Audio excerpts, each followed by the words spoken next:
marinig. Nakataka ng puso kapag tutulog ng ngiti. Kapag binigay ng damdamin pagmamalaki. Paano? Taluan! Bulake!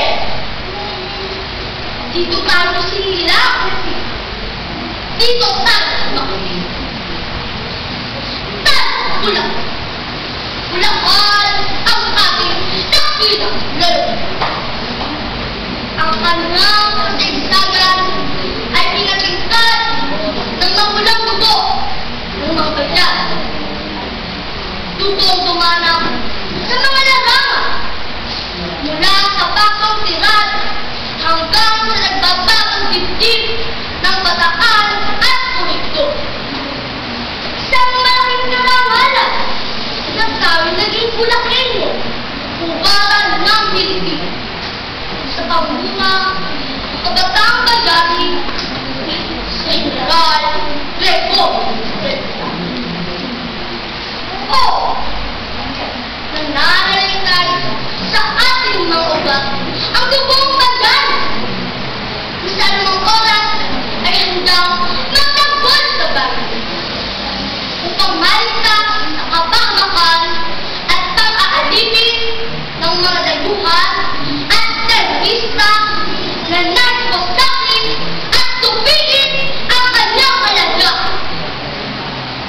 Nasa ugatin natin ang dugo ng mga alagad ng sining na siyang nagbibigay kulay kung ganong pagandahin at paningin ang ating bahay. Naglaan si Francisco de Quezon, ang prinsipe ng tulang Tagalog, at si Nicanor Abelard sa larangan ng musika. Madalang din sa ating dugo ang dugo ng mga batikang manlalaro, mga atletang tulad na Liga de Vega at Oleg Velasco na nag-uwi ng malaking karangalan sa ating bansa. Ang kabataang Bulakenyo ay pag-asa ng kasalukuyan at ng kinabukasan. Tayo ay bahagi ng tagapagsulong ng kaunlaran, ng lalawigan at ng bansa. Ang ating mga bisig ang tagapagmana ng panalibutan sinasakain ng dakilang lumis. Ang maging kasangkapan sa kaunlaran ng Bulacan at ng bansa sa iba't ibang larangan ng buhay.